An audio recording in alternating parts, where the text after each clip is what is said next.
Jadi sebetulnya untuk menjadi wali itu ada banyak hal. Ada wali penjaga konstitusi ilmu. Sehingga kata Imam Nawawi, Tofa Rasulullah sallallahu alaihi wasallam raqiban wa yatufu ashabuhu musyatan. Nabi itu tawaf itu justru berkendara, naik unta. Padahal semua sahabat tawafnya itu jalan kaki.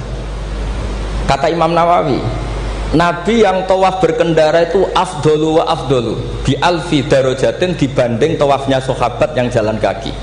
Meskipun secara kaidah al ajur bi qadrit ta. Karena Nabi andaikan tidak tawaf raqiban maka akan dikira sarasatnya tawaf itu harus jalan. Dan itu kita kebingungan ketika harus tawaf pakai kursi roda, pakai kursi dorong. Tapi barokahnya Nabi tawafa raqiban, maka akan ada konstitusi baru bahwa tidak menjadi syarat sahnya tawaf harus masyian, tapi sah secara raqiban. Jadi wali itu ya macam-macam.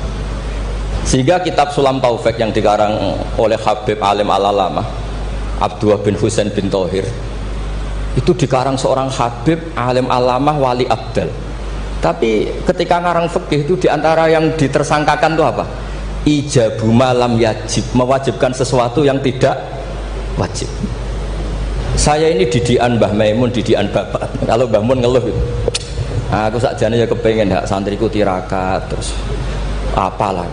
Tapi tirakat itu gak wajib. Engko nak ijabu malam yajib aku dosa. Akhirnya keterusan kalau entah ketirakat.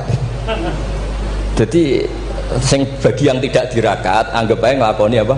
Tidak boleh mewajibkan sesuatu yang tidak wajib. Sampai tidak boleh bilang santriku wajib puasa Senin Kemis. Cari kitab sunat kok buarani wajib. Tapi resikonya nanti santri merata puasa Senin Kemis mereka buarani sunat terus. Resiko mana? Tapi apapun itu ini ilmu. Sehingga kata Ibnu Hajar Al-Asqalani, dan ini kebetulan banyak yang niru tapi kita cukup punya argumentasi untuk tidak niru. Nabi itu sama sih ingat dawe Mbah Mun. Wong lakoni kitab ya aja nemen-nemen. Nak nemen-nemen kok kowe ya kaya wong-wong iku. Enggak perlu saya sebut lah, ini sensitif. Wong-wong iku siapa kamu tahu. Nabi itu kalau habis sholat, karena Rasulullah sallallahu alaihi wasallam idan sorofa min sholatihi aqbala alal hadirin atau alal musallin.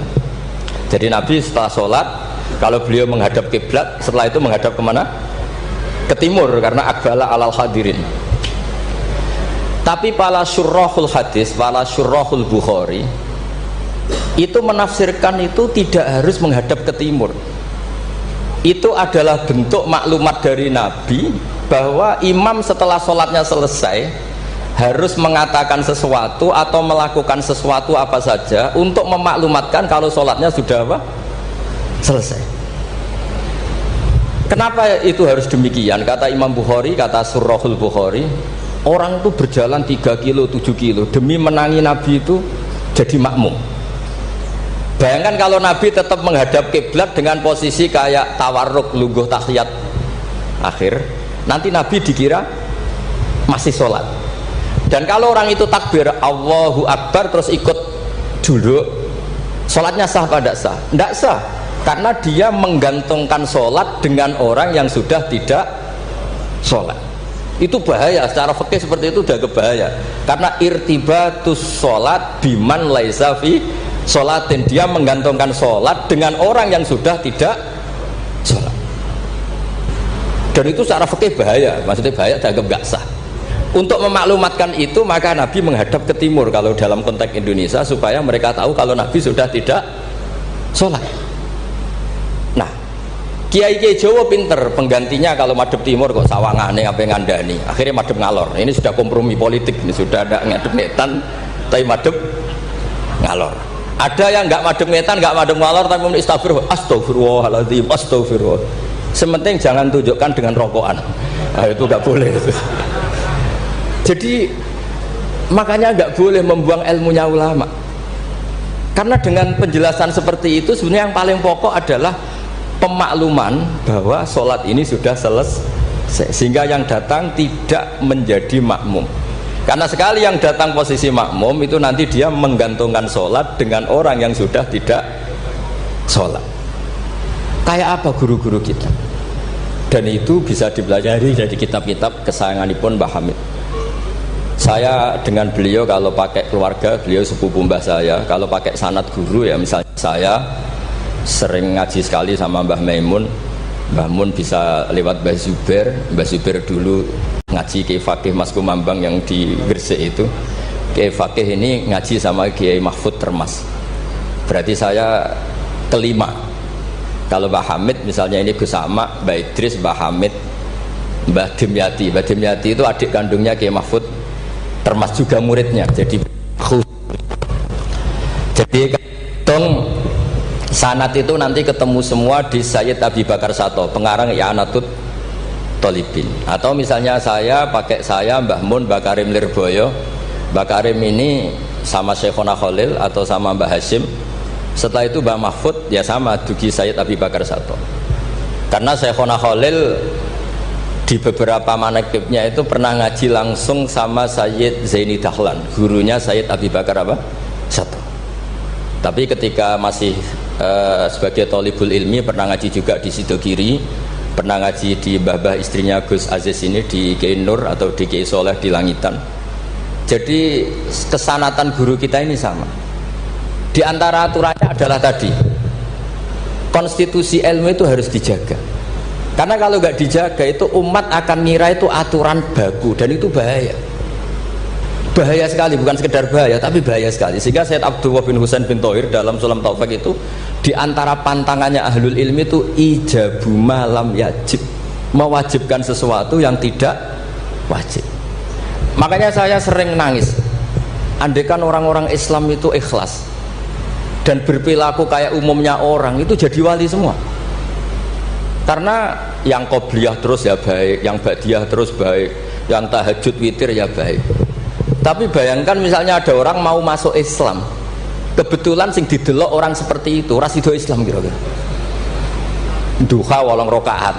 Sholat duha itu paling afdal kan 8. Duhur qobliyahnya 4, ba'diyahnya 4. Asar qobliyah, ba'diyahnya goblok kalau asar.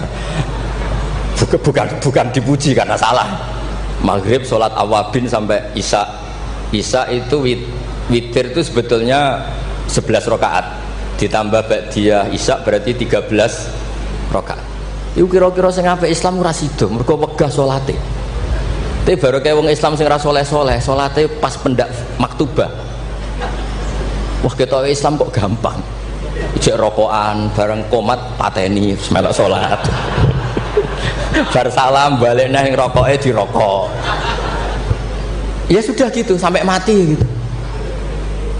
Kok penak, ternyata Islam itu tidak berat. Itu juga ada sanadnya. Ada seorang Arabi tanya, "Ya Rasulullah, Islam itu apa?" Khamsu sholawatin. Terus dia tanya, "Hal alayya ghairuha ya Rasulullah?" Qala la illa anta tawwa. Gak isiku tok pas. Sampai 5 rukun Islam dijawab. Dan si Bedui ini bilang apa? Wallahi la azidu ala dzalika wala angkus. Saya demi Allah, tidak akan saya kurangi, tidak akan saya tambahi, pas ya Rasulullah. Tapi ini Islamnya Bedui loh, sampean niru nggih monggo. Tapi apa kata Nabi? Man sarrahu ayyam dzura ila ahlil jannah falyanzur ila hadza. Siapa yang suka melihat ahli surga, lihat orang ini. Orang yang sudah bersumpah tidak akan menambah ibadahnya sama sekali.